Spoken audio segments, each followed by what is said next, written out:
नैनं सिदन्ति शस्त्राणि नैनं दहति पावक नैनं दहति पावकम् नैनं सिदन्ति शस्त्राणि नैनं दहति पावक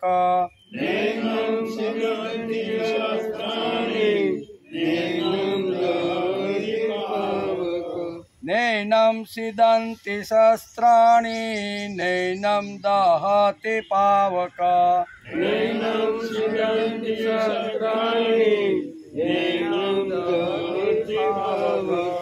न चैन क्लेद्यन्त्यापो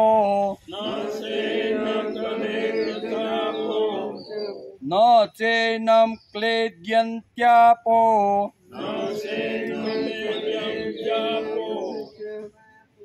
न शोषयति मारुता न शोषयति मारुता न चैनं क्लेद्यन्त्यापो न शोषयति मारुता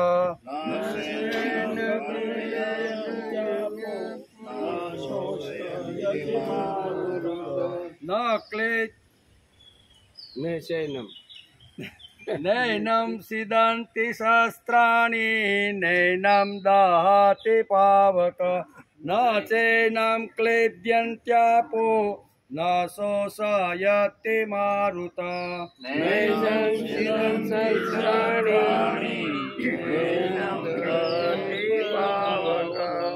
न चैनं क्लेद्यन्त्यापो न शोषयति मारुता अचेद्योऽयम् अदाह्योऽयम्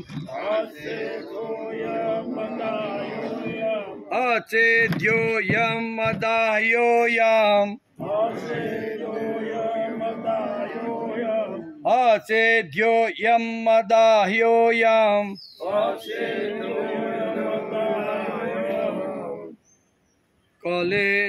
कलेद्यो शोष्य एव स कलेद्यो शोष्य एव च कलेद्यो शोष्य एव च कलेद्यो शोष्य एव च अचेद्योऽयम् अदाह्योऽयम् क्लेद्यो शोष्य एव च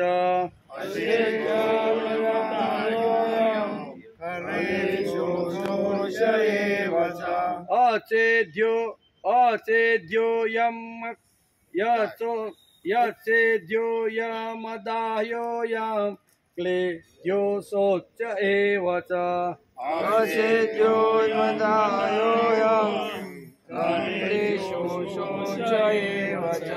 नित्य सर्वगतस्थाणु नित्य सर्वगतस्थाणु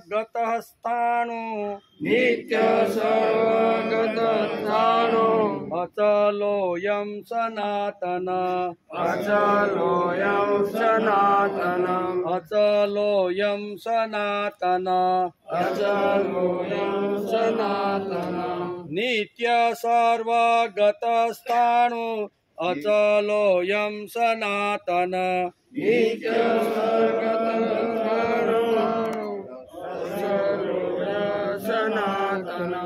अचेद्योऽयम् अदाह्योऽयम् क्लेद्यो शोष्य एव च नित्य सर्वगतस्थाणु अचलोऽयं सनातन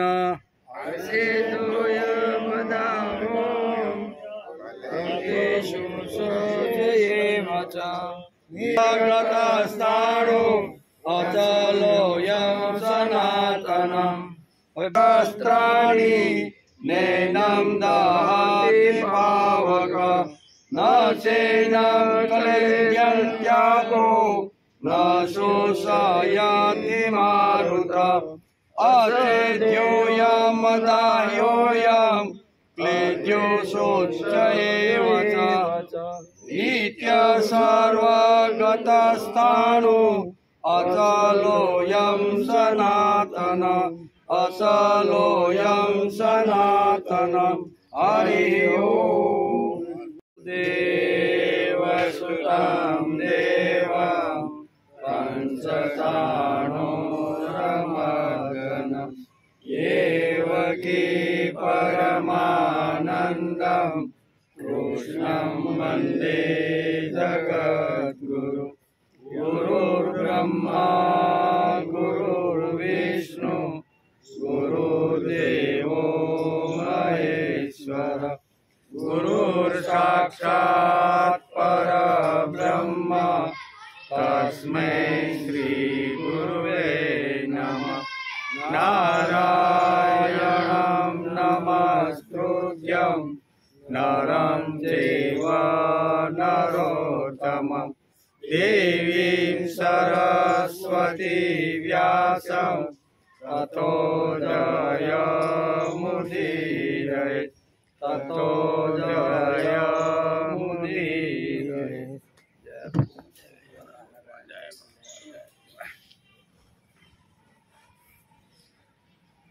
नैनं सिदन्ति शस्त्राणि नैनं दहति पावक न चैनं क्लेद्यन्त्यापो न शोषयति मारुत।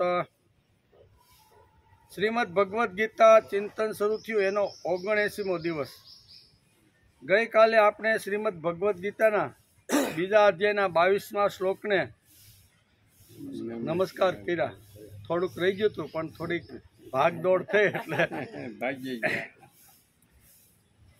વાસાંસી જીર્ણાની યથા નિમાય એટલે આપણે વિષય હાલતો હતો અને ભગવાને એક સરસ મજાનું શરીર ઉપર જે કપડું છે એ કપડું બદલતા જેમ માણસને દુઃખ નથી થતું એવું દ્રષ્ટાંત આપીને અર્જુનને સમજાવવાનો પ્રયત્ન કર્યો છે કે આ શરીર ઉપર રહેલું જે કપડું છે એ જૂનું થાય, વસ્ત્ર જૂનું થાય, મેલું થાય અથવા ગંદુ થાય તો એ બદલાવતી વખતે જેમ માણસને દુઃખ થતું નથી એમ શરીરમાં રહેલો જે આત્મા છે એ આત્મા ઘરડો થાય, વૃદ્ધ થાય, આંખે દેખાય નહીં, કાને સંભળાય નહીં, ખાધેલું પચે નહીં, આવું થાય ત્યારે ભગવાન એને કહેશે કે કાંઈ વાંધો નહીં, તારું શરીરનું જબલું બદલી નાખું છું। એટલે મૃત્યુને આટલું સરળ બનાવવાનું ભગવાને આપને સમજાવી દીધું કે મૃત્યુથી ગભરાવાનું નથી, મૃત્યુથી ડરવાનું નહીં એમ। અને એ જ આ શ્લોકની અંદર ભગવાન એકદમ જીવને આ વાત સમજાવી દેશે કે ડરવાનું કોઈ કારણ નથી। માં જબલું બદલાવે દીકરાનું ત્યારે દીકરાને કાંઈ અગવડ પડે છે? નવું આવે છે, જૂનું જાય છે, એમ ભગવાન આપણી મોટી બા છે। અંદર રહેલું ચૈતન્ય તત્વ એ કર્મ પ્રમાણે અને શુભ ચિંતન અંત સમયે જે કરતો હોય એની અંદર આપણો આ શરીરમાં રહેલો આત્મા ત્યાં જતો રહે છે। એટલે મૃત્યુનો ડર કાઢવા માટે ભગવાને અર્જુનને આ શ્લોક સમજાવ્યો છે, એનો આપણે ગઈકાલે વિચાર કર્યો। માણસ જેમ જૂના વસ્ત્રો ત્યજીને બીજા નવા વસ્ત્રો ધારણ કરે છે તે જ પ્રમાણે જીવાત્મા જૂના શરીરો ત્યજીને બીજા નવા શરીરોમાં પ્રવેશ કરીને ચાલ્યો જાય છે। એટલે આ એક મૃત્યુને હળવો કરવા માટેનો આ છે। ગઈકાલે આપણે જોતા હતા કે જ્યાં સુધી પ્રકૃતિની સાથે સંબંધ રહે છે ત્યાં સુધી આ દેહી જૂના શરીરને છોડીને કર્મ અનુસાર અથવા અંતકાળના ચિંતન અનુસાર શરીરને પ્રાપ્ત કરે છે। બે વાત અહીં સમજાવવાનો વ્યાસે આપને પ્રયત્ન કર્યો છે। ભગવાન કહે છે કે નવું શરીર કેવી રીતે મળે, ક્યાં મળે? તો કે કર્મ પ્રમાણે નવું શરીર એને મળે છે, અથવા શુભ ચિંતન કરતાં કરતાં માણસ જો મૃત્યુ પામે તો પછી એને ક્યાં જન્મ મળે છે। એમાં બે વાત આપને સમજાવવાનો પ્રયત્ન કર્યો। શ્રીમદ ભગવદ્ ગીતા આપણને જીવનની વિભિન્ન અવસ્થાઓ સમજાવે છે। શું છે કે માણસની જીવ છે, આપણું અંદર રહેલું જે શરીર છે એની વિભિન્ન અવસ્થાઓ છે અને વિભિન્ન અવસ્થાઓ સમજાવવાનો પ્રયત્ન શ્રીમદ ભગવદ્ ગીતા આપણે કરે છે। વિભિન્ન અવસ્થાઓ જેણે સારી રીતે વિતાવી છે તે મનુષ્ય અંતિમ અવસ્થા એટલે કે મૃત્યુથી ડરતો નથી। જે બાળપણ છે, યુવાની છે, એને જ્યારે સારામાં સારા બંને આ અવસ્થાઓ જેણે વિતાવી છે એ જ્યારે વૃદ્ધ શરીર થાય, જવાની જ્યારે ત્યારે આવે તૈયારી થાય ત્યારે એ મૃત્યુથી ડરતો નથી, કારણ કે બંને અવસ્થાઓ બાળપણ અને યુવાની સારી રીતે એણે વિતાવી છે.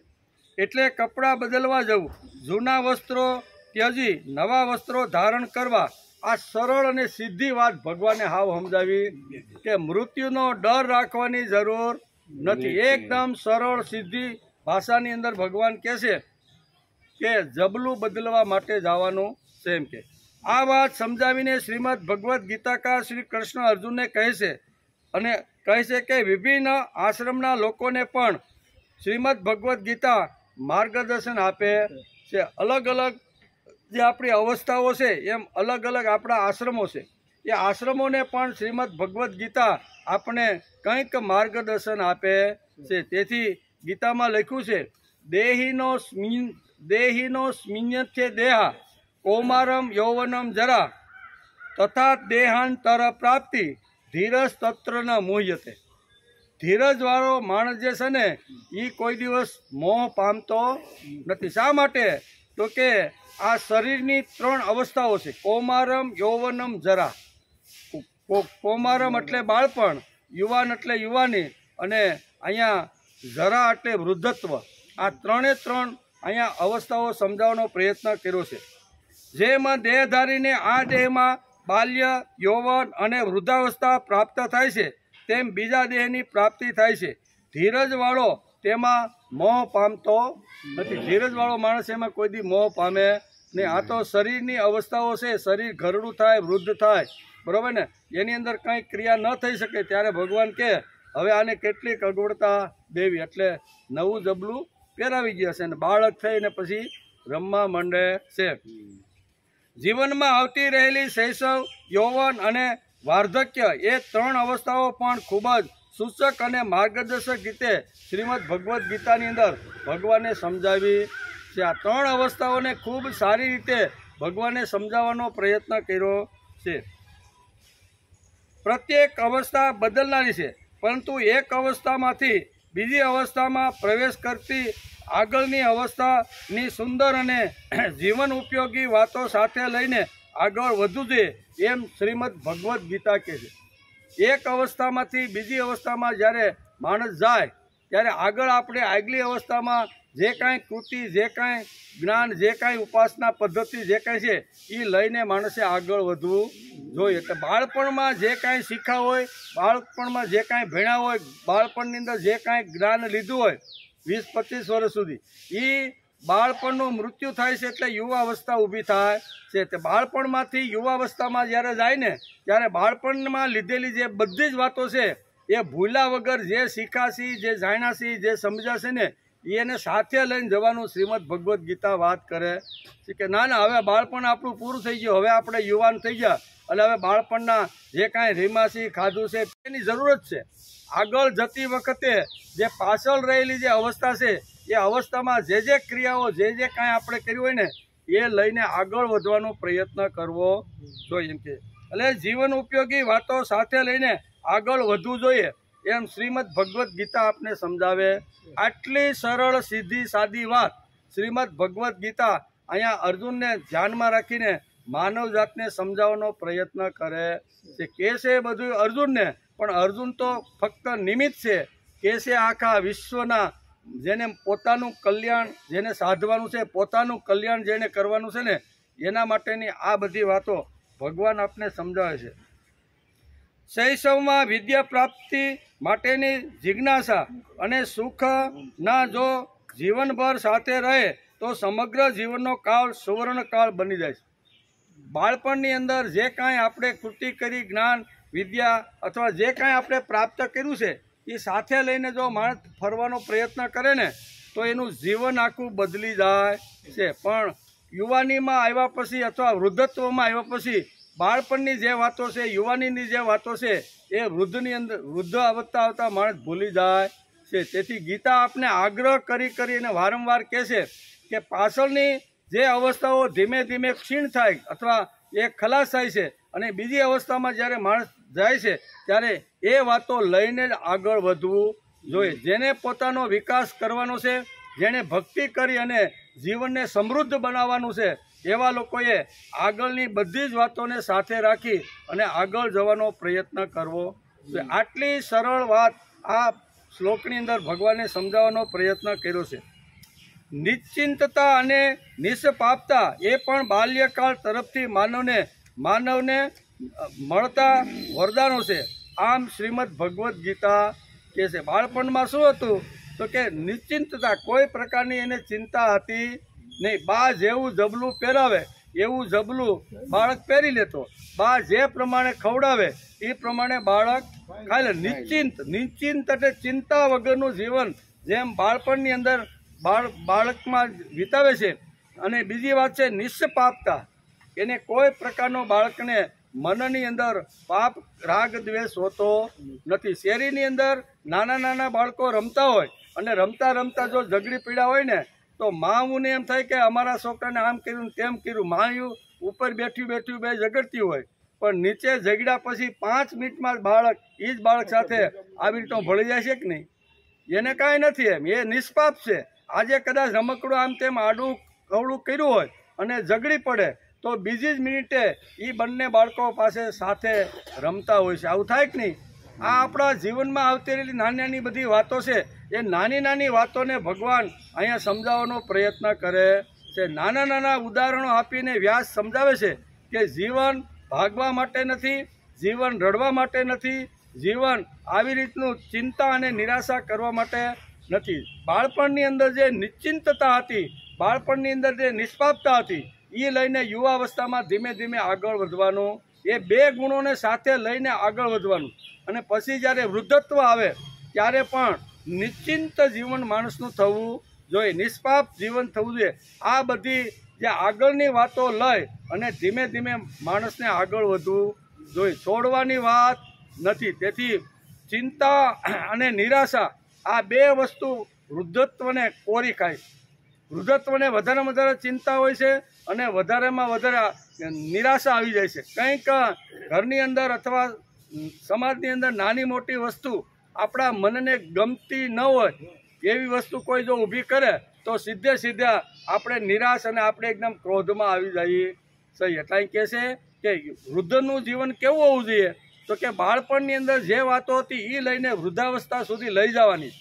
નિષ્પાપતા અને નિશ્ચિંતતા. ભગવાન તું હવે મને સંભાળવાનો તો 60 વર્ષથી ઉપર મારી આવી અવસ્થા થઈ છે. મારું બધું જે કાંઈ હતું અત્યાર સુધીનું એ મારા યુવાન દીકરાને મેં સોંપી દીધું છે. એટલે હવે મારે નિશ્ચિંત થઈ જવાનું છે. એટલે આ બાળપણના જે ગુણો છે ને એ ગુણો લઈને યુવાનીમાં આગળ જવાનું. અને યુવાનીની અંદર અહીંયા 2 વાતો જે પડેલી છે એ 2 વાતોને લઈને પણ આગળ વધવું જોઈએ. આમ ચિંતા, નિરાશા, માગવાનું અને રડવાનું, આ 4 વાતો હોય છે. કેવી? એક તો માગવાનું હોય. બાળકને શું હોય?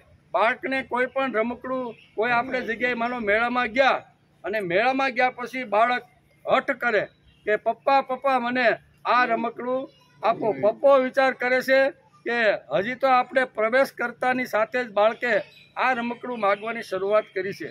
હજી તો ઘણા બધા સ્ટોલ વિતાવાના છે, ઘણા બધા રમકડાની દુકાન. હવે અહીંથી જો શરૂઆત કરીએ તો આ ખિસ્સું ખાલી કરી નાખીએ. હું થાય કે નહીં? આપણે બધા મેળામાં ગયા હોય તો આ અનુભવ આપણે થાય. અને એ બાળકને લઈને ગયા હોય તો અનુભવ થાય, એકલા ગયા હોય તો અનુભવ થતો નથી. એટલે બાળકને કોઈ પણ રીતે એનો પપ્પો સમજાવે છે કે આના કરતાં આગળની 2-4 દુકાનો વેટને દીકરા, ત્યારે આના કરતાં હારા રમકડા છે. આમ કરી અને 2 દુકાન 4 દુકાન બાપા એને આવી રીતે ચોકલેટ આપતા જાય, એવી લાલચ આપતા જાય. અને લાલચમાં ઘણીવાર દીકરો એમ થાય કે હવે આ અડધી કલાક થયા, બાપાએ 5-8 દુકાનો વટાવી દીધી તો પણ રમકડું લઈ દેતા નથી. પછી શું કરે? પછી બાળક રડવાનું શરૂ કરે અને રડતો નીચે બેસી જાય, બરોબર ને? અને પગ ઢળવા માંડે. શું કરે? આ બાળકનું છે. બાળકને જોઈતી વસ્તુ ન આપો એટલે એ રડે છે, અને ન આપો એટલે પગ નીચે જમીનની આરે ઢસડી અને એકદમ આમ હઠ પકડી લે છે.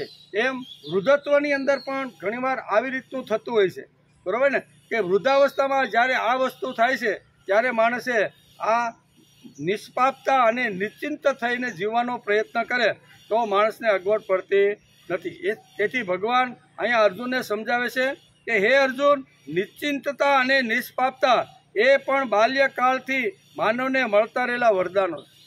આ એના વરદાન છે. એ વરદાનને પૂર્ણ કરવા અહીં શ્રીમદ ભગવદ્ ગીતા સમજાવે છે. યૌવન માનવને થોડો અવ્યવહારુ બનાવી સાહસનો મહિમા સમજાવે છે.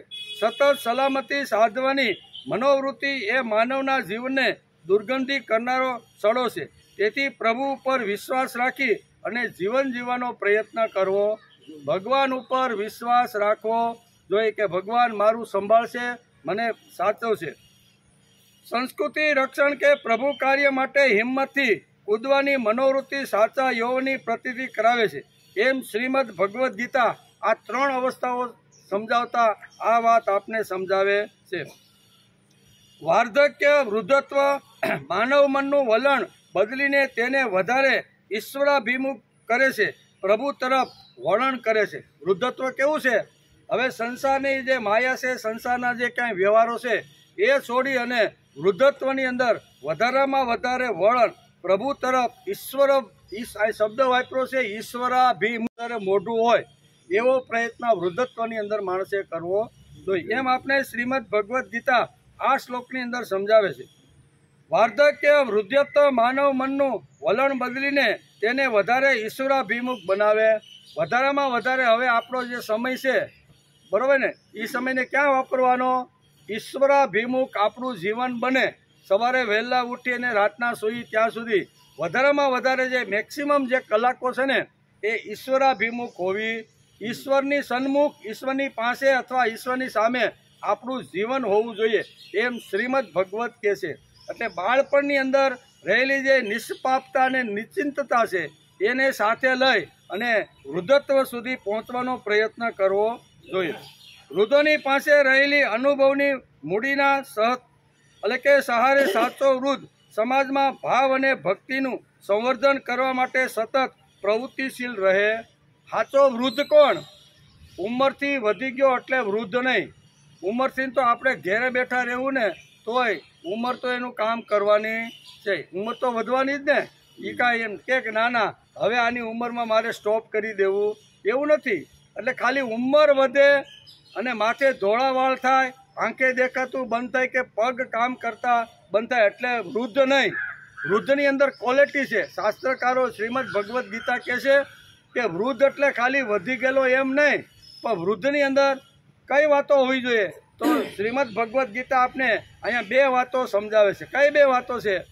કે યુવાની જ્યારે હતી, જ્યારે હું ગૃહસ્થી હતો ને ત્યારે મારી જે કાંઈ આવક, મારી કાંઈ પરસેવો, મારી કાંઈ મહેનત, એમાંથી જે કાંઈ ઉપાર્જન કરીને જે કાંઈ ઘરમાં હું આપતો ને એમાંથી 75% મારા પરિવારને ઘર ચલાવવા માટે એ મૂડીનો હું ઉપયોગ કરતો હતો. કેટલા ટકા? 75%. માનો કે 100 રૂપિયા લઈ આવે તો 75 રૂપિયા કોઈને ના આપતા એ મારા ઘરની અંદર, કુટુંબની અંદર બાળપણના અભ્યાસ, બાળકોના અભ્યાસ માટે, કપડાં માટે જે કાંઈ ઘરની નાની મોટી જરૂરિયાત હોય ને એ 75%નો ઉપયોગ શાસ્ત્રકારો કહે છે ગૃહસ્થ જીવનની અંદર કરવાનો હોય છે. આ જો કરતો હોય ને તો એને ઉત્તમ ગૃહસ્થી કહેવામાં આવે છે. અને 25% એને જે કાંઈ એની પાસે મૂડી જે બચતી હતી ને એ સત્કાર્યમાં, પ્રભુ કાર્યમાં એ વાપરતા હતા. આવી રીતનું એક ગૃહસ્થાશ્રમમાં યુવાનીની અંદર જે વખતે આપણે ધંધો, નોકરી કે વ્યવસાય કરતા હતા એ વખતનો એક ચરિત્ર ચિત્રણ શ્રીમદ ભગવદ્ ગીતાએ આ શ્લોકની અંદર ચિત્રવાનો પ્રયત્ન કર્યો છે. અને ત્યાર પછી વૃદ્ધત્વ આવે તો વૃદ્ધત્વની અંદર માણસે જે કાંઈ ઉપાર્જન કરીને જે કાંઈ ધન, જે કાંઈ શક્તિઓ જે કાંઈ લાવે ને એમાંથી ઉલટું કરી નાખવાનું. વૃદ્ધત્વ આવે 60 વર્ષ થાય ને 60 વર્ષ પછી બધું ઉલટું કરી નાખવાનું છે. ઉલટું કરવાનું એટલે શું કરવાનું? તે કે ગૃહસ્થાશ્રમની અંદર 75% ઘર માટે વાપરતો હતો. હવે હું વૃદ્ધ થયો છું અને વૃદ્ધાવસ્થાની અંદર 75% ભગવાન માટે અને 25% ઘરની અંદર મારી જે કાંઈ પેન્શન બેન્શન કે જે કાંઈ કમાણી થોડી ઘણી મૂડી ચાહે હંગીરી હોય ને, બરાબર, એનું કાંઈ આડું અવળું ત્યાંથી વ્યાજ આવતું હોય ને તો એમાંથી 75% મારે પ્રભુ કાર્યમાં વાપરવાના છે. 25% ફક્ત મારા માટે.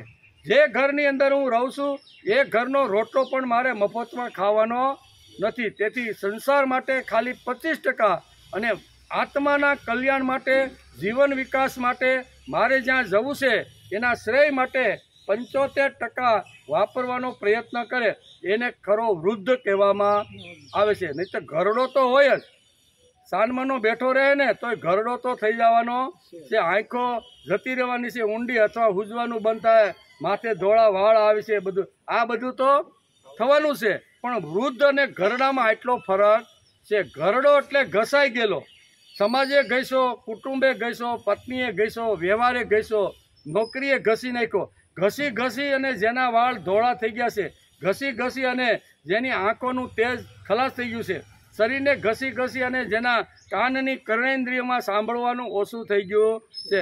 આ જે ઘસાઈ ગયેલો છે તે ઘરડો અને વધી ગયેલો છે તે વૃદ્ધ. વૃદ્ધ અને ઘરડામાં આટલો ફરક છે એમ આપણું શાસ્ત્ર કહે છે. ભાવથી વધી ગયેલો, જ્ઞાનથી વધી ગયેલો, સમજણથી વધી ગયેલો, ઉંમરથી વધી ગયેલો, સદવિચારોથી વધી ગયેલો, આ બધી જે ક્વોલિટી છે ને એ ક્વોલિટીને વૃદ્ધ કહેવામાં આવે છે. વૃદ્ધ થવું કે ઘરડો થવું એ માણસે પોતે જ નક્કી કરવાનું છે. શા માટે? તો કે ભગવાને આપણને ઈચ્છા શક્તિ સ્વતંત્ર રીતે આપી દીધી છે કે માણસ ઈચ્છા કરે તો પ્રભુ સુધી પહોંચી જાય છે, અને માણસ જો ઈચ્છા કરે તો નરકના ખાડામાં પણ જઈ શકે. ઈચ્છા શક્તિ માણસની સ્વતંત્ર છે, એને જ્યાં લઈ જાવી, જેવી રીતની લઈ જાવી એવો પ્રયત્ન માણસે કરવો જોઈએ. તેથી શ્રીમદ ભગવદ્ ગીતા કહે છે કે બાળપણ છે, યુવાની છે અને વૃદ્ધત્વ છે, આ ત્રણ ખીલવાનો જે પ્રયત્ન કરે છે ને એ ખરેખર જીવન જીવો કહેવાય. તેથી આ શ્લોકની અંદર આ વાતો સમજાવવાનો પ્રયત્ન કરે છે. સંસ્કૃતિ રક્ષણ કે પ્રભુ કાર્ય માટે હિંમતથી કૂદવાની મનોવૃત્તિ સાચા યૌવનની પ્રતીતિ કરાવે છે એમ શ્રીમદ ભગવદ્ ગીતા આપણે સમજાવે છે.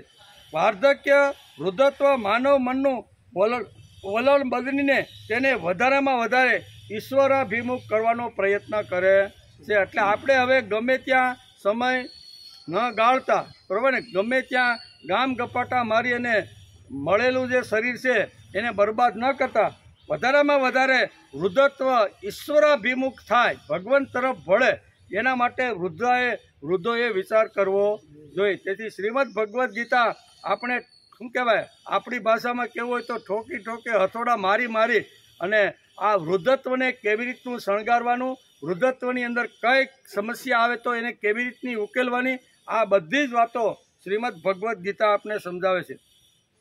વૃદ્ધોની પાસે રહેલી અનુભવની મૂડીના સહારે સાચો વૃદ્ધ સમાજમાં ભાવ અને ભક્તિનું સંવર્ધન કરવા માટે સતત પ્રવૃત્તિશીલ રહે છે એમ શ્રીમદ ભગવદ્ ગીતા સમજે કે આપણે અત્યાર સુધી 3 અવસ્થાઓ, ઘણા અત્યારે 75 વર્ષથી ઉપરના બેઠા છે, એટલે જેણે 3 અવસ્થાઓ બધી પૂર્ણ કરી છે, બરાબર ને.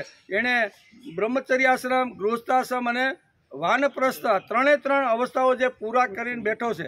અથવા 60થી ઉપરની જે વ્યક્તિ છે જે અત્યારે વાનપ્રસ્થી છે એના માટે શ્રીમદ ભગવદ્ ગીતા આ 2 આશ્રમ માટે આ સિદ્ધાંતો આપને સમજાવે છે કે 2 આશ્રમ કેવા, તો કે એક આશ્રમ છે આપણો વાનપ્રસ્થાશ્રમ અને બીજો છે સંન્યાસાશ્રમ.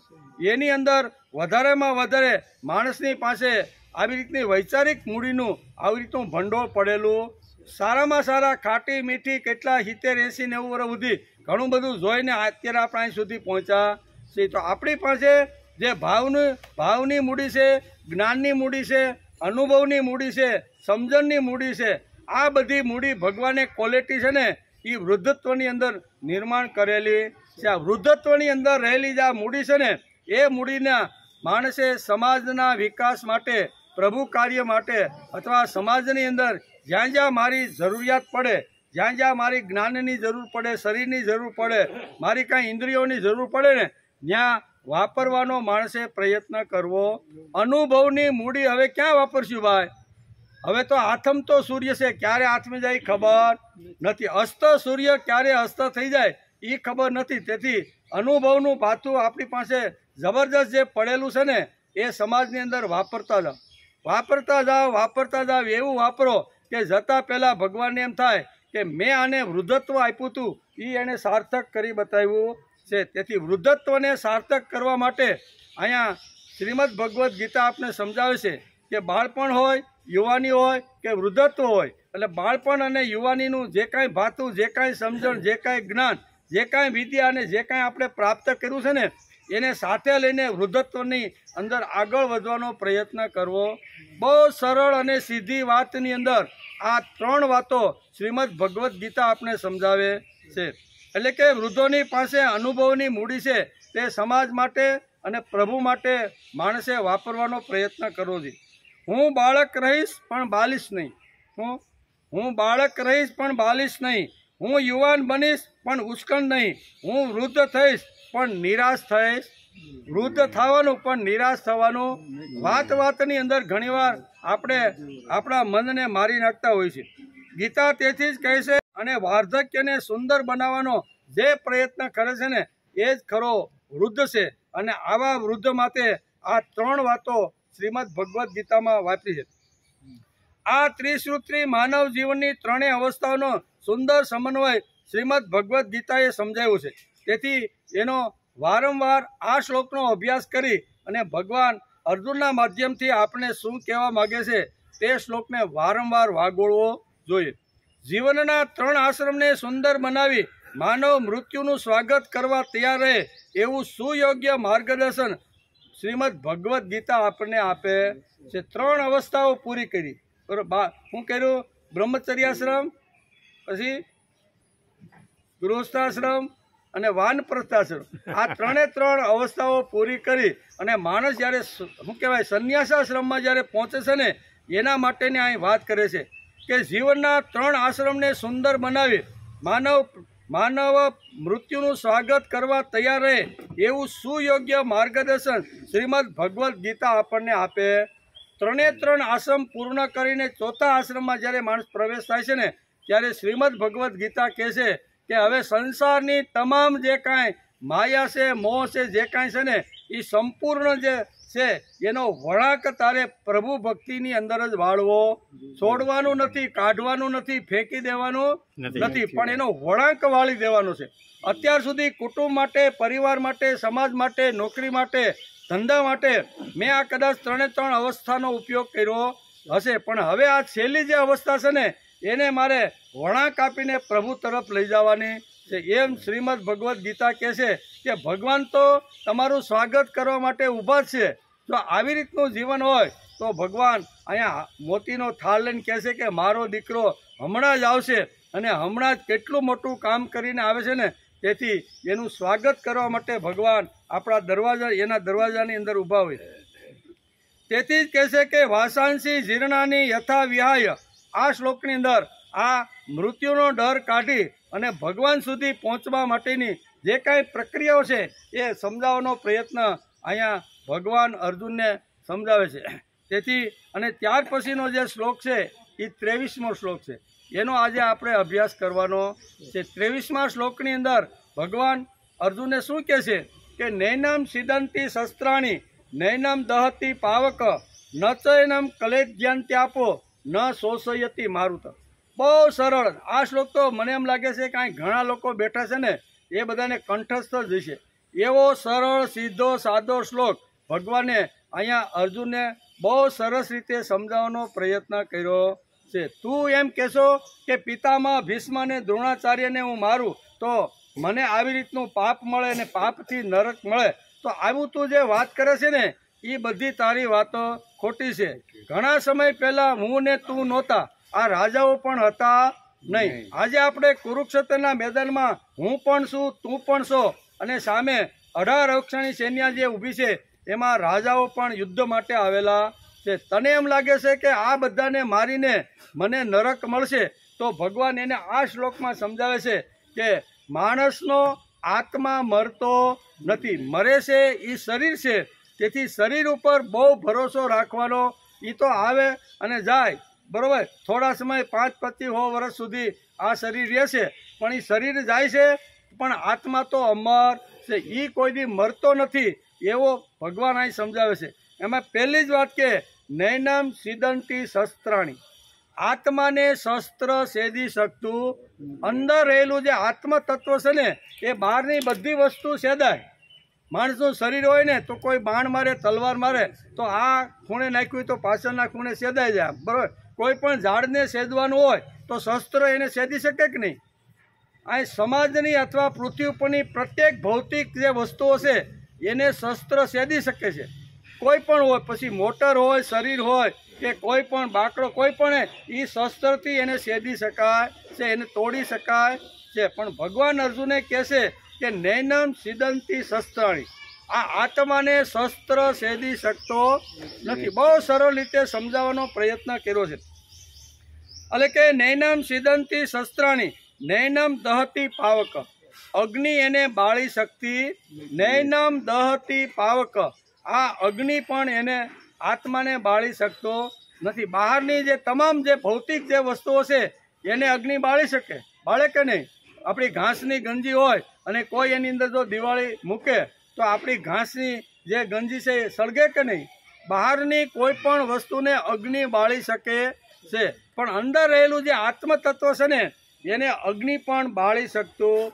બહુ સરળ રીતે આ શ્લોકની અંદર ભગવાન કૃષ્ણ અત્યારે અર્જુનને એકદમ તત્વજ્ઞાન, એકદમ સરળ ભાષાની અંદર આત્માનું કેટલું મહત્વ છે, આત્માને કોણ કેવી રીતનો શું કરી શકે છે ને એ બધી જ વાતો આ શ્લોકની અંદર સમજાવવાનો પ્રયત્ન કર્યો છે. ત્રીજી વાત છે ન તેનમ ક્લેદ્યંત્યાપો, બરાબર? એટલે એને પાણી ભીંજવી શકતું નથી. પાણી હોય ને એ બહારની વસ્તુને ભીંજવી શકે.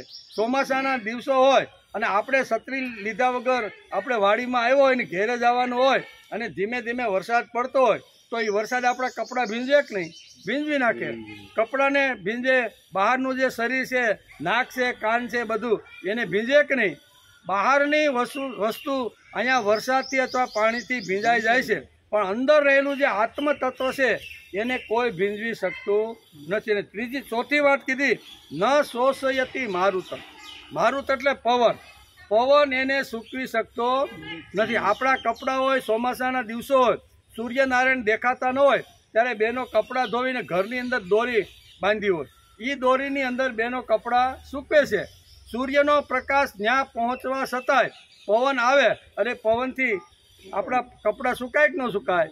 ત્યાં સૂર્યની પણ જરૂર પડતી નથી. પણ અહીંયા એમ કહે છે કે પવન બધા કપડાને કદાચ સૂકવી શકે, ભીની થયેલી જમીનને પણ આવી રીતના સૂકવીને કોરાડ બનાવી શકે છે, પણ અંદર રહેલું જે આત્મતત્વ છે એને પવન સૂકવી શકતો નથી. એટલે ભગવાને અહીંયા ચાર વાતો, આત્મા કેવો છે, આત્માને કોઈ ભીંજવી શકતું નથી, આત્માને કોઈ બાળી શકતું નથી, આત્માને કોઈ સૂકવી શકતું નથી, અને એટલે કે આત્માને કોઈ શસ્ત્ર છેદી શકતું. આ ચાર વાતો શ્રીમદ ભગવદ્ ગીતાની અંદર અહીંયા બીજા અધ્યાયના 23મા શ્લોકની અંદર ભગવાન સરળ સીધી રીતે અર્જુનને આત્માનું મહત્વ અથવા આત્મા રહેલું જે ચૈતન્ય છે એ કેવી રીતનું છે એનું સુંદર મજાના આ ચાર ઉદાહરણો આપીને ભગવાન અર્જુનને સમજાવવાનો પ્રયત્ન કરે છે. બહુ સરળ, સીધો સાદો, બધાને યાદ રહી જાય એવો આ શ્લોક છે. નૈનમ સિદંતી શસ્ત્રાણી નૈનમ દહતિ પાવક ન ચૈનમ ક્લેદ્યંત્યાપો ન શોષયતિ મારુત. બહુ સરળ, સીધો સાદો અને 2-5 વાર ઘૂંટવાથી આ શ્લોક આપણે કંઠસ્થ થઈ જાય અને ભગવાન અર્જુનને શું કહેવા માગે છે ને આ ચાર વાતો આપણે સમજાય છે. એનમ એટલે આ આત્માને, શસ્ત્રાણી એટલે શસ્ત્રો, ન સિદંતી એટલે છેદી શકતા. આ ચાર જે શસ્ત્રો છે ને એ આત્માને છેદી શકતા નથી. એટલે અગ્નિ, ન દહતી એટલે બાળી શકતો નથી. એનમ એટલે આને, અને આપ એટલે પાણી, સંસ્કૃતમાં પાણીને આપ કહે છે. ન ક્લેદ્યંતી એટલે ભીંજવી શકતું નથી.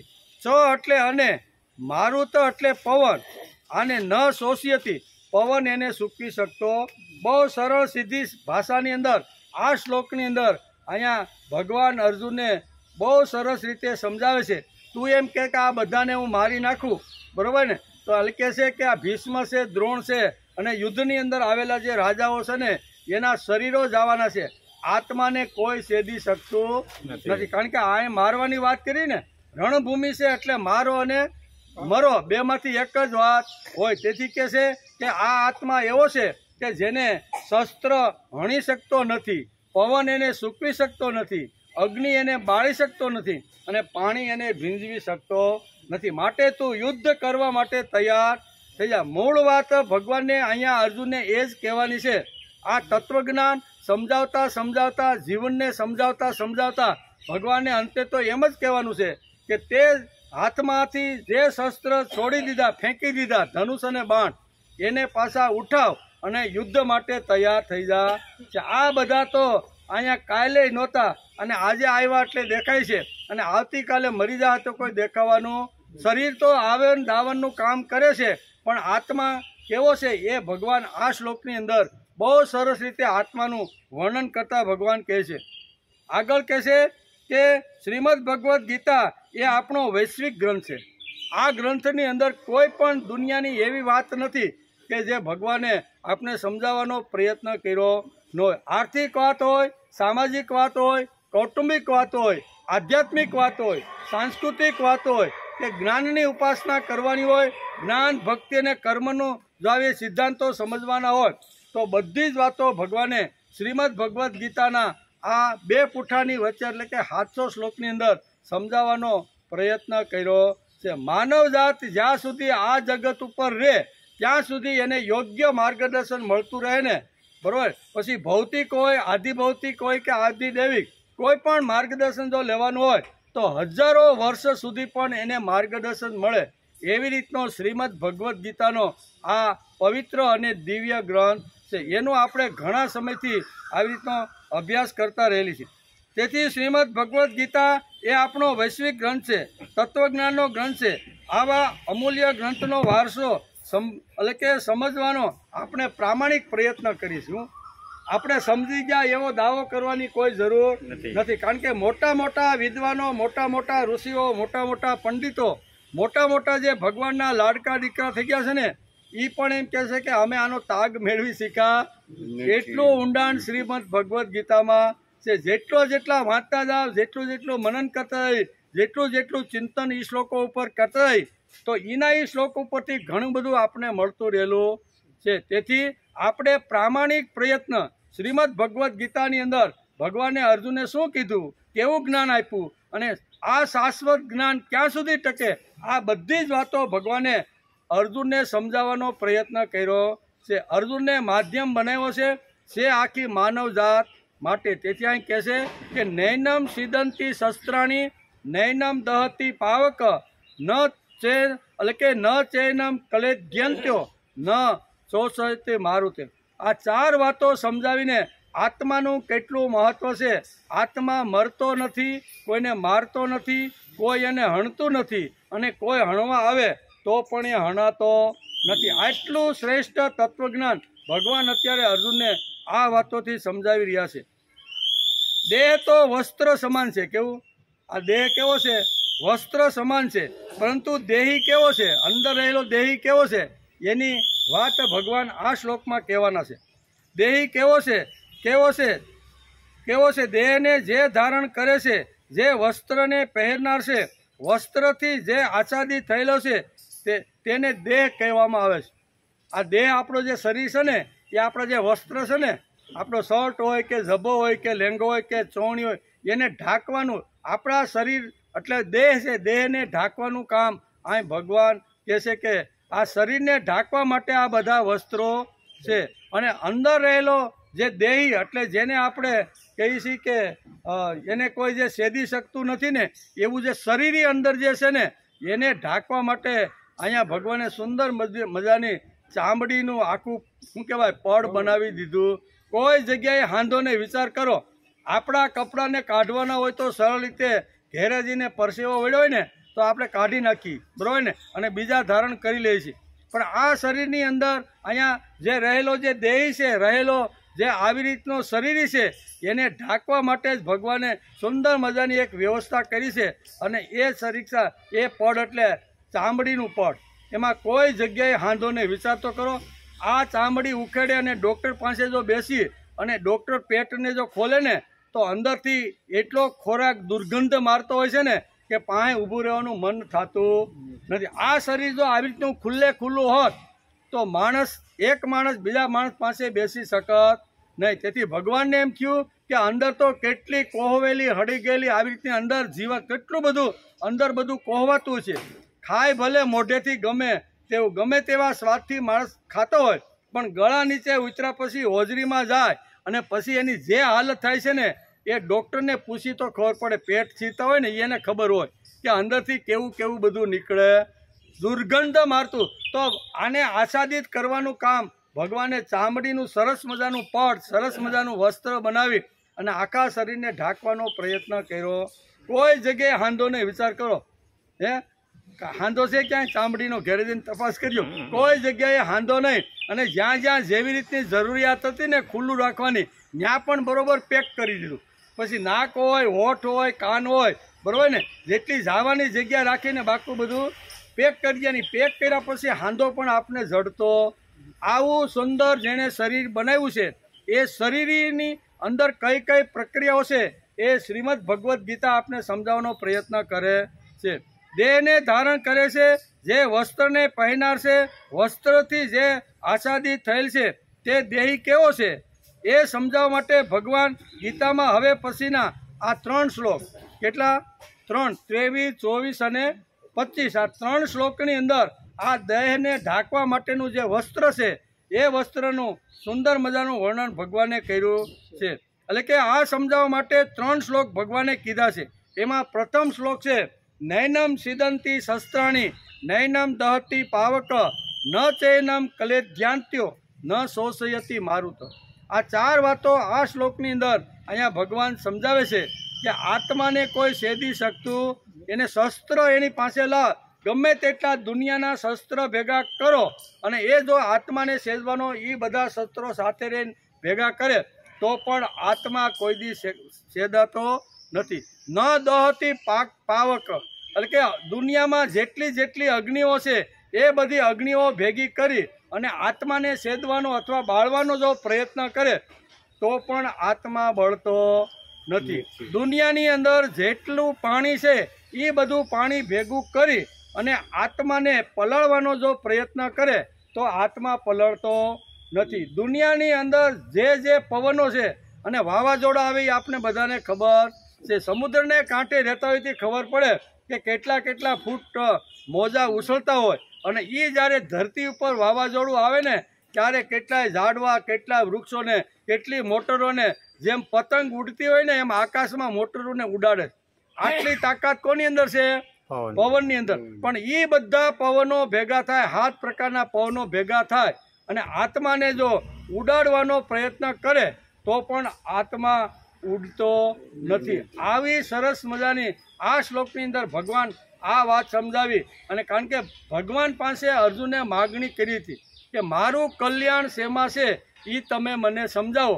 એટલે હજારો વર્ષ પછી સુધી અર્જુનનું કલ્યાણ શેમાં થાય એ ભગવાનને કહેવાનું છે. તેથી આ આત્મજ્ઞાનની 11મા શ્લોકથી શરૂઆત ભગવાને કરી દીધી છે. સુંદર મજાની વાતો છે. પાણીનો ટાઈમ થઈ ગયો છે. અધ્યાય 2 શ્લોક નંબર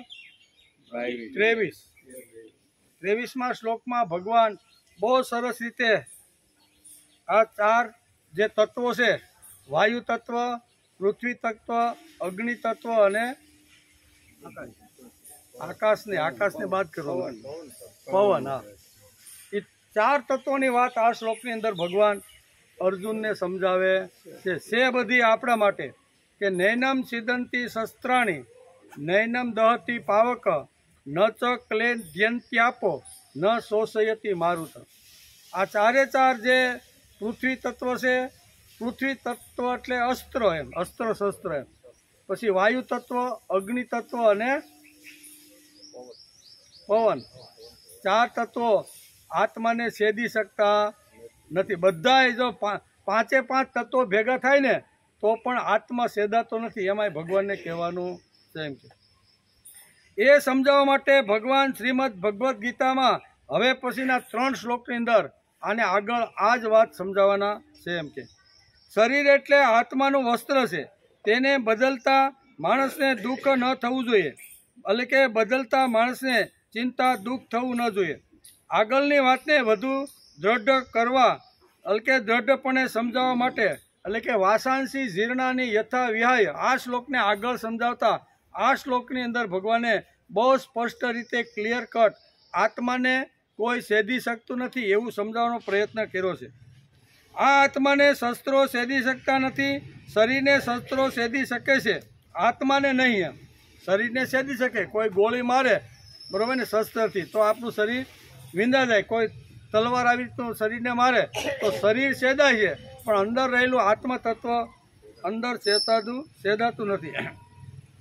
એટલે કે આ આત્માને શસ્ત્રો સેદી શકતા નથી, શરીરને શસ્ત્રો સેદી એટલે કે શેકતી શકતા, આત્માને શસ્ત્રો સેદી શકતા નથી, શરીરને શસ્ત્રો સેદી શકે છે.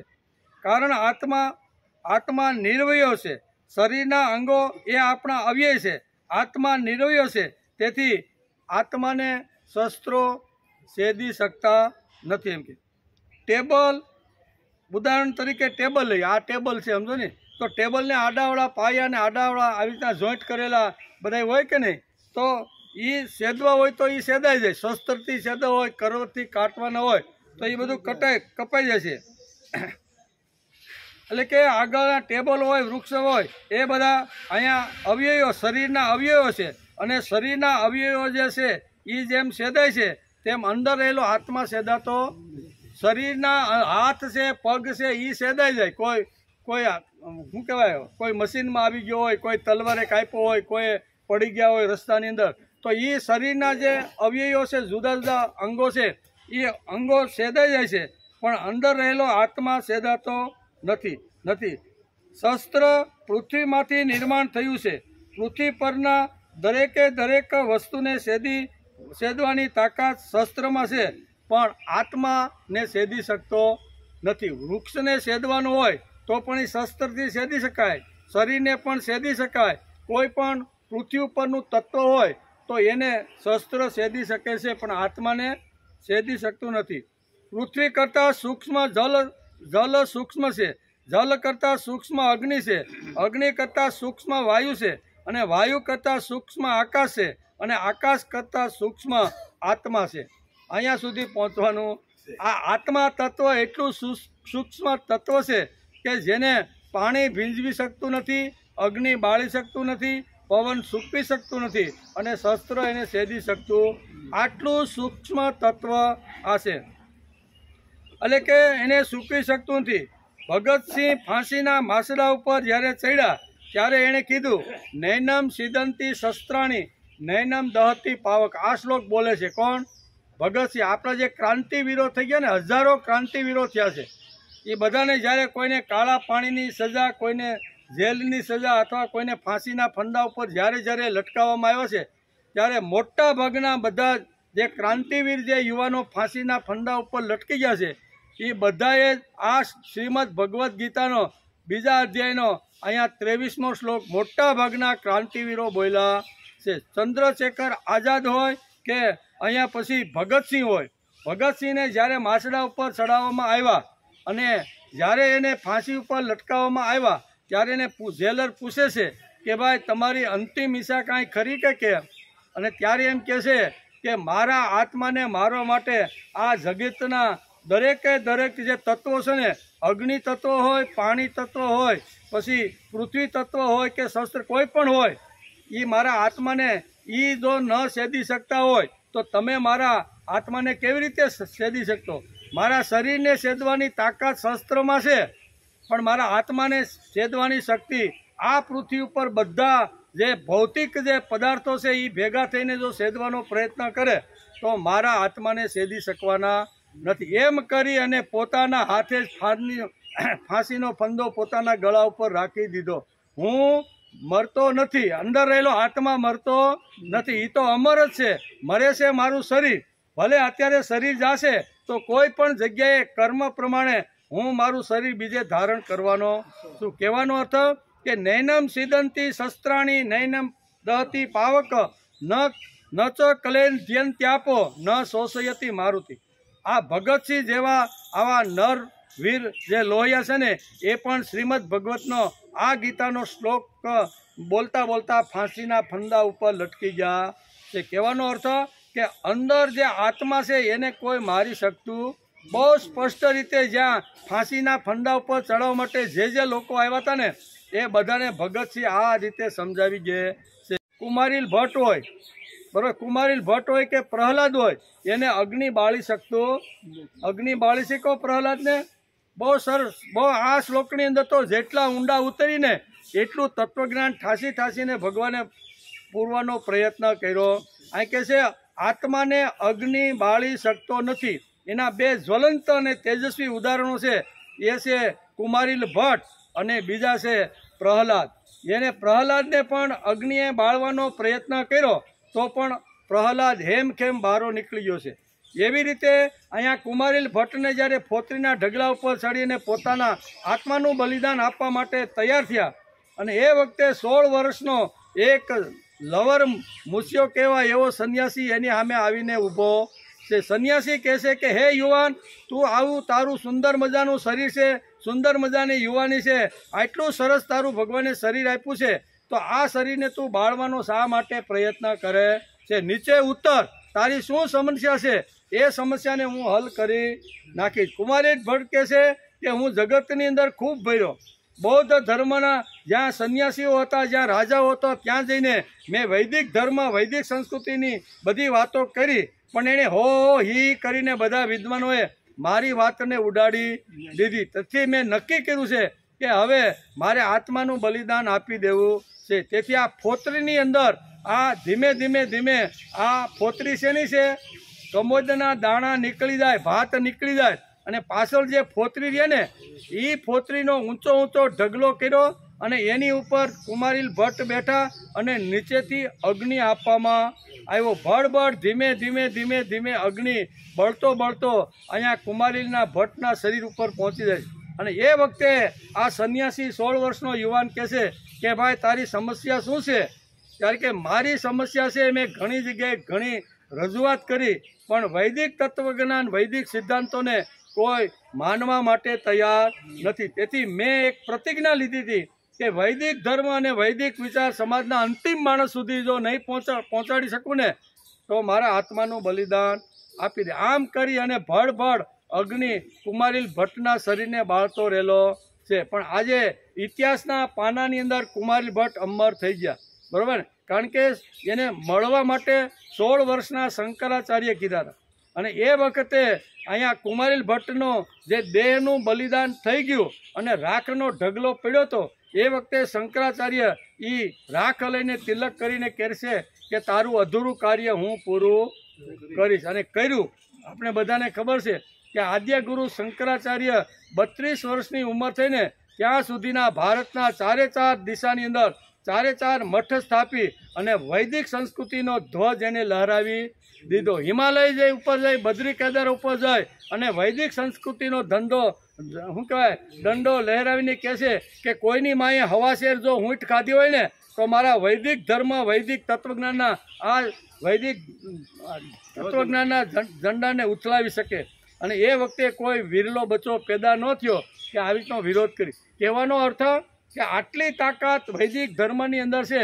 આજે 1600 વર્ષ વયા ગયા પણ આજે શંકરાચાર્યને યાદ કરતા આપણે આવે છે કે આ મહાપુરુષે કેટલું મોટું કામ કર્યું હશે. એટલે કહેવાનો અર્થ કે અગ્નિ અહીંયા પ્રહલાદને પણ બાળી શક્યો નથી. કુમારીલ ભટ્ટ ભલે શરીરથી બળી ગયો છે પણ એ આત્માને બાળી શક્યો નથી. આત્મા તો હંમેશા માણસનો અમર રહેવાનો છે. તેથી અહીં કહે છે કે અગ્નિ બાળી શકતો નથી એવો આ આત્મા છે. પ્રહલાદને અને કુમારીલ ભટ્ટને યાદ કરીને આપણે વિચારવું જોઈએ કે આ શ્લોકની અંદર ભગવાન શું કહેવા માગે છે. પાવકનો અર્થ થાય છે પવિત્ર. આ શ્લોકની અંદર પાવક શબ્દ એક વાપરવામાં આવે. નૈનમ સિદંતી શસ્ત્રાણી નૈનમ દહતી પાવક. આ પાવક શબ્દ અહીં ભગવાને એક આ શ્લોકની અંદર મૂકી અને આપણે સમજાવવાનો પ્રયત્ન કર્યો છે. પાવક એટલે પવિત્ર. શું થાય? પાવક એટલે સંસ્કૃત શબ્દ છે, એનો ગુજરાતી થાય છે પવિત્ર. પાવકનો અર્થ થાય છે પવિત્ર. અગ્નિમાં કઈ વસ્તુ નાખો તો ગંદુ ગમે તેટલી વસ્તુ નાખો પણ અગ્નિ એને સ્વચ્છ અને પવિત્ર કરી નાખે. ગમે તેટલું ગંદુ આપણું કપડાં હોય અથવા પૃથ્વી ઉપરની કોઈ રજકણ જે કાંઈ હોય અને આપણે એમ થાય કે આ બધું ગંદુ ને બધું અસ્વચ્છ છે એટલે આપણે શું કરીએ એ અગ્નિનો ઢગલો કરી અને એમાં જે કાંઈ આજુબાજુની વસ્તુ હોય નાખી કે નહીં, તો અગ્નિનું કામ શું છે? પવિત્ર કરવાનું. એટલે કે આવો જે અગ્નિ દુનિયા માત્રને જે પવિત્ર કરે છે એ આત્માને કંઈ અસર કરી શકતો નથી, એમ ભગવાનને કહેવાનું છે. કે ન અહીં કહે છે ને કે નૈનમ દહતી પાવક, આવો જે પવિત્ર કરનાર જે અગ્નિ છે ને એ અગ્નિ આત્માને પણ બાળી શકતો નથી. દુનિયાની બધી વસ્તુને બાળી શકે. જંગલોના જંગલો જો આવી રીતના એક જો ચિનગારી જો લાગી હોય ને તો જંગલોના જંગલો અગ્નિ ખલાસ કરે કે નહીં? દુનિયા આખીના મોટા મોટા બિલ્ડિંગોમાં જ્યારે આગ ભભૂકી નીકળે છે ને ત્યારે એ આખા બિલ્ડિંગોને ગમે તેવી સિમેન્ટથી કર્યું હોય તો ગમે તેવું કરોડો ભૂસ થઈ જાય કે નહીં? અગ્નિની અંદર આટલી મોટી તાકાત છે. આટલી મોટી તાકાત હોવા છતાં ભગવાન કહે છે કે અગ્નિ આત્માને બાળી શકતો નથી. એટલું જ નહીં, પંચમહાભૂતો બધા જો સાથે મળીને પણ જો આત્માને બાળવાનો, ભીંજવાનો, સૂકવવાનો કે સેદવાનો જો પ્રયત્ન કરે ને તો બધા જ તત્વો સાથે મળે તો પણ આત્મા સેદાય નહીં એવો છે. એટલે આત્માનું કલ્યાણ થાય એના જ માટે માણસે પ્રયત્ન કરવો જોઈએ. શરીર તો આજ છે અને કાલે શરીર તો જવાનું જ છે, બરોબર ને? જેમ વાસાંસી જીર્ણાની યથા વ્યાય, આમ કરી અને વસ્ત્ર બદલાવાની વાતની સાથે જે વર્ણન કર્યું છે એ વસ્ત્રો જૂના થાય અને નવા વસ્ત્ર ધારણ કરતી વખતે જેમ દુઃખ થતું નથી એમ આ એક શરીરમાં રહેલો જે આત્મા છે, જીવ ગયા પછી એ આત્મા બીજા શરીરમાં સ્થાન લઈ લે છે. બે રીતે લે છે એમ ભગવાન આપણે ગઈકાલે વિચારતા હતા. એક તો કર્મ પ્રમાણે સ્થાન લઈ લે અને બીજું અંત સમયે માણસ જેનું ચિંતન કરે છે, કામનાનું, વાસનાનું, પ્રભુનું જેનું ચિંતન કરતો હોય એની અંદર એને આસક્તિ લાગી જાય છે. એટલે હરણીનું ઉદાહરણ સમજાવીને આપણે ભરતનું ચરિત્ર સમજવાનો ગઈકાલે આપણે વિચાર કર્યો હતો કે ભરતનું મન જતી વખતે આટલો મોટો રાજર્ષિ, આટલો મોટો આવી રીતનો કહેવાય ને કે વિશ્વનો પતિ હતો, એ પણ અંત સમયે હરણીનું મનમાં સ્મરણ થયું એટલે હરણીનો જન્મ આવ્યો. એટલે જેનું સ્મરણ અંત સમયે થાય છે એ બે સિદ્ધાંત ભગવદ્ ગીતાની અંદર અહીંયા ગઈકાલે આપણે સમજવાનો પ્રયત્ન કરતા હતા. એ જ વાત ભગવાન અત્યારે આગળ આ શ્લોકની અંદર કહે છે કે આત્મા કેવો છે? તો કે આત્મા આવી રીતનો છે, એને કોઈ સેદી શકતું નથી. અગ્નિ આપણને પવિત્ર કરનાર છે. બે મુખ ભગવાનના કેવા બે મુખ છે? ભગવાનને ખાવાનું હોય તો અગ્નિની અંદર હોમીએ એટલે ભગવાનને મળી જાય, એટલે યજ્ઞ આવ્યો. યજ્ઞની અંદર આપણે કિંમતી વસ્તુ નાખીએ ને એ શા માટે છે? કે અગ્નિ એ ભગવાનનું મુખ છે, બરોબર? તો યજ્ઞની અંદર યજ્ઞ જે પેટાય છે અને એ અગ્નિનું જે રૂપ છે ને એ ભગવાનનું રૂપ છે. એટલે આપણે કિંમતી વસ્તુ જવ છે, જે કાંઈ તલ છે અથવા ઘી છે એ આપણે સ્વા કરીને આપણે જે હોમીએ છીએ એ કોને હોમીએ છીએ? ભગવાનનું મુખ અગ્નિ છે. એટલે અગ્નિને આપો એટલે ભગવાનને મળી ગયું. અને ભગવાનનું બીજું મુખ છે બ્રાહ્મણ, તેજસ્વી બ્રાહ્મણ, વ્રતનિષ્ઠ બ્રાહ્મણ, જે બ્રહ્મનું કામ કરે છે, બ્રહ્મના વિચારો ઘર ઘર સુધી લઈ જાય છે અને બ્રહ્મની શક્તિને સમાજમાં પ્રસ્થાપિત કરવાનો જે પ્રયત્ન કરે છે. બ્રહ્મનો જે યશ અને કીર્તિ ગાવાનું કામ જે બ્રાહ્મણ કરે છે એ બ્રાહ્મણના મુખની અંદર આપણે જો આપીને તો એ ભગવાનને પહોંચી જાય છે. તેથી બ્રહ્મ ભોજન આપણે કહીએ ભાઈ બે બ્રાહ્મણોને જમાડી ગયો ને, તો બે બ્રાહ્મણોને જમાડવાના શા માટે ભાઈ? તો કે બ્રાહ્મણ એ ભગવાનનું મુખ છે. એ મુખની અંદર જો આપણે કોળીઓ અથવા એને જમાડશું તો મારા ભગવાનને પહોંચી જશે. બીજું મુખ છે ભગવાનનું અગ્નિ. અગ્નિમાં સ્વા કરો એટલે ભગવાનને પહોંચી જાય છે. ભગવાનને જમવા માટેના બે જ મુખ છે એમ આપણું શાસ્ત્ર કહે છે. પણ અહીંયા કહે છે કે ભગવાનને આ જમવા માટેના બે પોતાના કરતાં જે સૂક્ષ્મ છે તેને અગ્નિ બાળી શકતું નથી. આત્મા અગ્નિ કરતાં સૂક્ષ્મ છે, તેથી નૈદમ સિદંતી શસ્ત્રાણી એમ કરીને અર્જુનને ભગવાન કહે છે કે આકાશ, પૃથ્વી, વાયુ, અગ્નિ અને પાણી, આ જે પંચ મહાભૂતો છે એના કરતાં પણ અંદર રહેલું જે આત્મતત્વ છે ને એ સૂક્ષ્મ છે, તેથી એને બાળી શકતું નથી. ગમે તેટલા પંચ મહાભૂતો પ્રયત્ન કરે તો અંદર રહેલા આત્માને બાળી શકતું નથી. આમ અહીં ભગવાનને કહેવાનું છે. અગ્નિથી સૂક્ષ્મ છે વાયુ, વાયુથી સૂક્ષ્મ છે આકાશ, અને આકાશથી પણ જે સૂક્ષ્મ છે તે આત્મા છે. એમ ભગવાન અત્યારે અહીંયા આ વાત અર્જુનને સમજાવે છે અર્જુનને સમજાવે છે, પણ સમજવાની છે આખી માનવ જાતને. શા માટે? તો કે ભગવાને માનવ જાત માટે અહીંયા શ્રીમદ ભગવદ્ ગીતા કીધી છે. માધ્યમ તરીકે અર્જુનને લીધો છે, નિમિત્ત અર્જુનને બનાવ્યો છે, પણ હજારો વર્ષ પછી પણ માનવજાત સુખી થાય એના માટે ભગવાનના મુખારવિંદમાંથી નીકળેલા જે શબ્દો છે એ આપણા માટે શ્રીમદ ભગવદ્ ગીતા બની ગઈ. નૈનમ સિદંતી શસ્ત્રાણી. આત્મજ્ઞાન સમજાવતા ભગવાન આપણને એવું કહેવા માગે છે કે આત્મા શરીરથી જુદો છે. એમ અર્જુને વારંવાર 11મા શ્લોકથી ઠોકીને એક વાત એના મગજમાં ફિટ કરવી છે કે તું જેને મારવા માટે ઊભો થઈ ગયો છો અને માર્યા પછી મને પાપ લાગશે ને, આ બધું એના મગજમાંથી કાઢવા માટે વારંવાર એકની એક વાત અનેક શ્લોકોની અંદર રિપીટેશન કરીને ભગવાન અર્જુનને સમજાવે છે. કોઈ પણ વાત જો મગજમાં બેસાડવાની હોય, બુદ્ધિમાં જો બેસાડવાની હોય તો વારંવાર એકની એક વાત એને કેવી પડે તો જ એને સમજાય છે. આપણે ઘણીવાર પાંડુરંગ શાસ્ત્રી દાદા ઘણીવાર ઉદાહરણ આપે કે કોઈ બાપાનું માનો કે 80 વર્ષના બાપા હોય અને એક ઘરની અંદર મૃત્યુ પામ્યા હોય અને પછી અગ્નિ સંસ્કાર કર્યા પછી બીજે દિવસે જૂના કાળમાં, અત્યારે તો બેસણું થઈ ગયું એટલે એક દિવસમાં કામ પૂરું, પણ ગામડાની અંદર એક આ પદ્ધતિ હતી કે બાપા ઘરની અંદરથી ઉંમરના વયા જાય એટલે પછી શેરીના આવે, ગામના આવે, આજુબાજુના ગામના આવે, આમ લાઈન ચાલુ. એક ગામવાળો આવ્યો હોય અને એ 5 પછી બેસીને જાય તો પાછા બીજા ગામના આવે, બીજા ગામના બેસીને જાય તો ત્રીજા ગામના આવે. એટલે પહેલા દિવસે અહીંયા શરૂઆત થઈ જાય અને એ શરૂઆત થઈ જાય એટલે બાપાને પૂછે, ટોળાની અંદર જે મુખ્ય માણસ જે આવ્યો હોય ને એ બધાને લઈને ગામમાંથી આવ્યો હોય કેવા બરાબર, એટલે એ પૂછે કે શું બાપાને તકલીફ હતી? કે બાપાને કાંઈ તકલીફ તો હતી નહીં. વડલા હેઠે ગયા હતા, 10 વાગ્યા સુધી સરસ કામ કર્યું, પછી અહીંયા ઘેરે આવ્યા પછી થોડોક થાક લાગ્યો હતો એટલે શરબત આપ્યા પછી થોડીક શક્તિ આવી ગઈ અને પછી બપોરે જમવાનું આપ્યું અને જમ્યા પછી દાદા કે હવે હું મારા રૂમમાં જાઉં છું. રૂમમાં ગયા અને પછી 3 વાગ્યે રોજના નિયમ પ્રમાણે ચા પાણીનો ટાઈમ થાય એટલે બાપા ઉઠી જતા. બાપા 4 વાગ્યા સુધી ઉઠ્યા નહીં એટલે હું ઘેરે હતો. એ કે મને એમ થયું કે બાપા ઉઠ્યા નહીં, ચા ઠરી ગયો છે બનાવેલો, બાપાને ઉઠાડવા માટે જાઓ. અને બાપાને ઉઠાડવા માટે ગયો તો બાપાની સાયલ ઓઢાડી તો બાપાનું તો અસ્યુતમ કેસ્યુતમ. એક ગામના આવ્યા એટલે એક ગામનાને આ વાત કહી દીધી.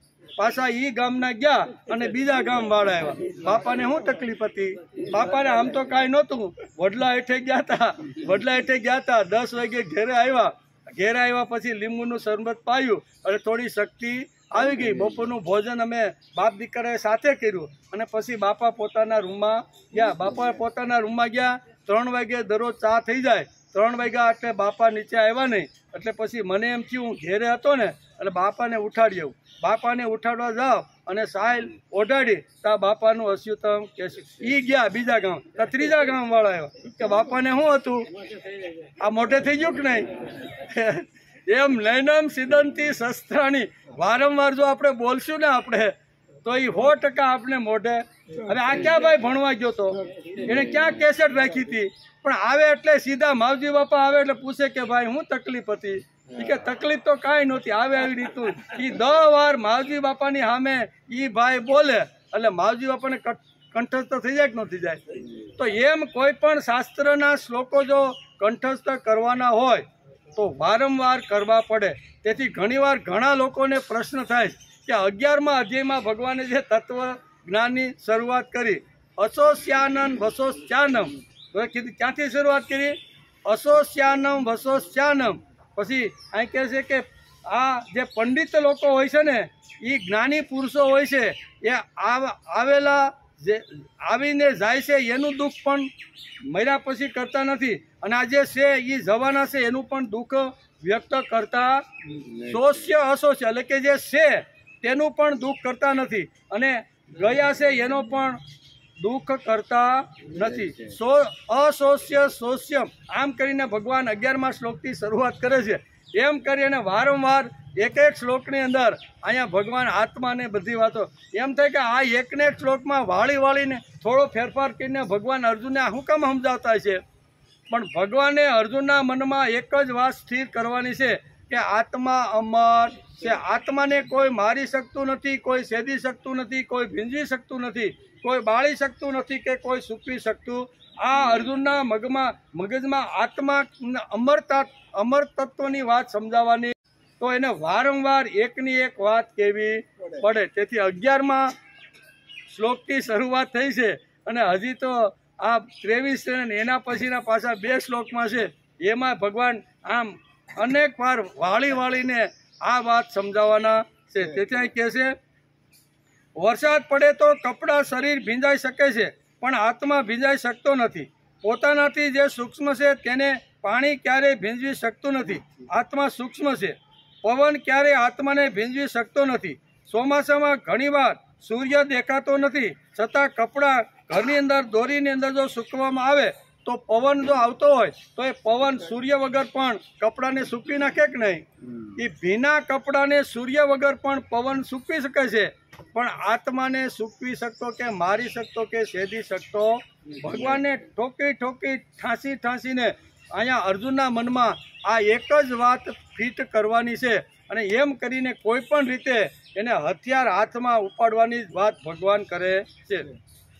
મારુત શબ્દ અહીં કીધું ને, ન શોષયતી મારુત. છેલ્લા શરણની અંદર અહીંયા ભગવાન અર્જુનને કહે છે કે હે અર્જુન, ન શોષયતી મારુત.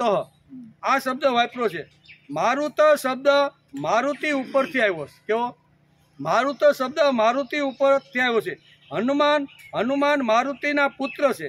પવન પુત્ર છે ને આપણે કહીએ, એટલે હનુમાન મારુતિના પુત્ર છે. મારુત એટલે પવન.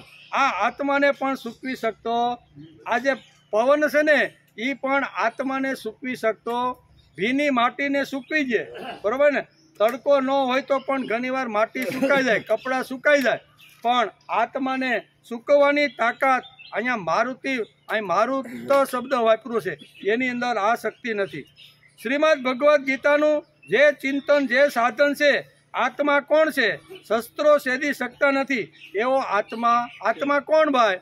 તો કે આત્માને શસ્ત્ર છેદી શકતો નથી. શસ્ત્રો છેદી શકતા નથી, અગ્નિ બાળી શકતો નથી, પાણી ભીંજવી શકતો નથી અને આત્માને પવન સૂકવી શકતો નથી. આમ બીજા અધ્યાયના 23મા શ્લોકની અંદર સ્પષ્ટ વાત આત્માની અર્જુનને ભગવાન સમજાવે છે. પંચમહાભૂતોમાં ભગવાન 4 તત્વોની વાત કરે છે. આ શ્લોક છે ને એમાં 5મું આકાશ તત્વ લીધું નથી. આપણે પ્રશ્ન થવો જોઈએ કે 4 તત્વોની વાત ભગવાને કરી અને એક તત્વ આકાશ તત્વને શા માટે સાથે લીધું નહીં? કારણ કે 4 તત્વો લીધા, પૃથ્વી, અગ્નિ, વાયુ અને પાણી. આ 4 તત્વોને લઈને અર્જુનને અહીંયા આત્માની વાત સમજાવવા માગે છે, પણ આકાશ તત્વને આ શ્લોકની અંદર લીધો નથી. શા માટે નથી લીધો એનો પણ માણસે વિચાર કરી લેવો જોઈએ. પંચમહાભૂતોમાં ભગવાન 4 તત્વોની વાતો કરે છે, આકાશની વાત કરતા નથી. શા માટે? તે પણ માણસે આપણે વિચારી લેવું જોઈએ. આપણે અભ્યાસ કરવા માટે બેઠા છીએ, એટલે અભ્યાસ કરતી વખતે આપણે વિચારવું જોઈએ, મનની અંદર થવું જોઈએ કે 4 આટલા પંચમહાભૂતો છે, તો એમાંથી આ તત્વને શા માટે લીધું નથી?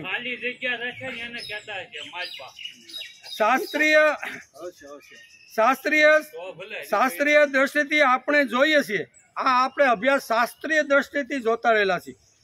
શાસ્ત્રીય દ્રષ્ટિથી આપણે આ અભ્યાસ કરીએ છીએ.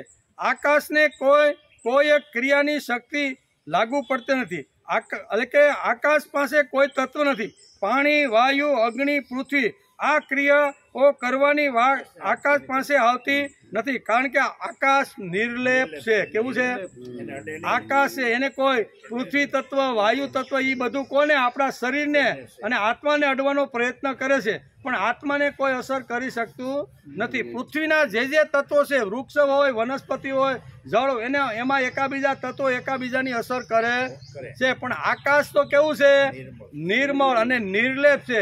એટલે અહીં ભગવાને આકાશને અંદર સ્થાન આપ્યું નથી, કારણ કે આકાશ તત્વોમાંથી આ 4 તત્વો નિર્માણ થયા છે એમ આપણા ઉપનિષદો કહે છે. શું કહે છે? ઉપનિષદ જેને વાંચ્યા છે એને ખબર છે કે આ જ્યારે પૃથ્વીની રચના થઈ ને ત્યારે આકાશ તત્વમાંથી પૃથ્વી, વાયુ, પાણી અને અગ્નિ આ 4 તત્વો છે ને એ આકાશ તત્વોથી નિર્માણ થયા છે અને આકાશ તત્વને પણ કંઈ આ અસરો કરી શકતા નથી. એટલું જ નહીં, ભગવાન તો આગળ આવીને એમ કહે છે કે આકાશ સાથે ચારે ચાર તત્વો સાથે મળી અને જો આત્માને છેદવાનો જો પ્રયત્ન કરે ને તો પણ આત્મા છેદાતો નથી. અહીંયા સુધી ભગવાન આપણે આ અભ્યાસ કરીને પહોંચાડવા માગે છે. શાસ્ત્રીય દ્રષ્ટિથી આપણે જોઈએ છીએ તેથી આકાશને કોઈ ક્રિયાની શક્તિ આકાશ પાસે નથી. પાણી, વાયુ, અગ્નિ, પૃથ્વી આ ક્રિયાઓ કરવાની વાત આકાશ પાસે નથી. આકાશ નિર્લેપ અને નિર્જળ છે. આકાશમાંથી કોઈ શસ્ત્ર બની શકતું નથી. પૃથ્વીના તત્વો એમાંથી ઘણા બધા પાણીના તત્વો હોય ને, પાણીની અંદર પણ તાકાત છે. અત્યારે એવા ઘણા મશીનો આવી ગયા છે કે પાણીને હિસાબે આપણું કપડું હોતે તૈયાર થાય. વોટર જેટ આવ્યા કે નહીં? શું આવ્યું એ ભાઈ?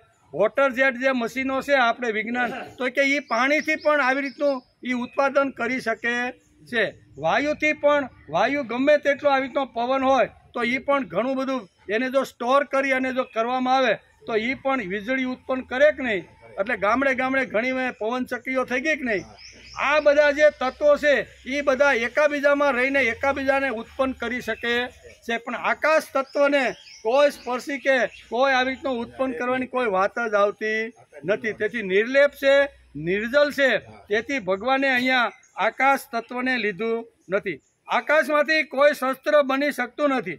આત્માને આકાશ બાળી શકતું નથી, અડકે સૂકવી શકતું નથી અને ભીંજી પણ શકતું નથી. પંચીકરણનું મોટું શાસ્ત્ર છે. મોટું શાસ્ત્ર સમજાવવાનો પ્રયત્ન કર્યો. તેમાં આકાશમાંથી ચાર તત્વો નિર્માણ થયા છે. આ પંચીકરણ વાંચી તો એમાં બધી વાતો આવે છે. એમાંથી ચાર તત્વો નિર્માણ થયા છે. ચારે ચાર તત્વો ભેગા થઈને આકાશ તત્વમાં વિકાર નિર્માણ કરવાની શક્તિ ધરાવતા નથી. ચારે ચાર તત્વો ભેગા થાય અને આકાશમાંથી જે ઉત્પન્ન થયા છે એ ચારે ચાર તત્વો કદાચ આકારની અંદર વિકાર ઉત્પન્ન કરવાનો પ્રયત્ન કરે તો આકાશને કોઈ વિકાર નિર્માણ થતો નથી. આટલું નિર્મળ અને આવી રીતનું નિર્લેપ આકાશ છે. તેથી ભગવાને, નહીતર પ્રશ્ન થાય કે ભગવાને ઓલી એક તત્વને ક્યાં રાખી દીધું? બધાને કીધું કે અહીંયા પાણી શું કહેવાય, આત્માને ભીંજવી શકતો નથી, પવન સૂકવી શકતો નથી, અગ્નિ બાળી શકતો નથી, શસ્ત્રો છેદી શકે. હવે એક આકાશને શા માટે બાકી રાખ્યું? એવો કદાચ પ્રશ્ન આપણને થાય ને, તેથી ભગવાન આપણને બધાને અગાઉથી આ સોલ્યુશન આપી દે છે. અર્જુનને શોક સંવિઘ્નમાંથી બહાર કાઢવાનો કેવો? અત્યારે શોક સંવિઘ્ન થઈ અને લડવાના જે હથિયાર હતા, બાણ અને ધનુષ, એ બધાએ ફેંકી દીધા અને પાછલી બેઠકમાં અશ્રુભીની આંખની અંદર આંસુ લાવી રહ્યું છે. એવા અર્જુનને હાથમાં હથિયાર ઉપાડવાનો પ્રયત્ન ભગવાન અત્યારે કરતા રહેલા છે. તેથી આત્મા અનાત્મા, જીવ શિવની જે કાંઈ બધી વાતો છે એ અહીંયા 11 થી 23 શ્લોક સુધી સમજાવવાનો પ્રયત્ન કર્યો છે. હજી આના પછીના 2 શ્લોક એવા છે કે જે આત્માની સાથે સંબંધ ધરાવે છે. નૈનમ સિદ્ધંતી શસ્ત્રાણી નૈન. આના પછીના જે 2 શ્લોક છે ને એ ખૂબ જ મહત્વના ને અગત્યના છે. પણ આપણો ટાઈમ પૂરો થઈ ગયો. આવતીકાલે આપણે રજા, શનિ રવિ રજા. સોમવારે પાછા આપણે આવશું. જો વાં ચાલુ હશે ને તો બેઠક આપણી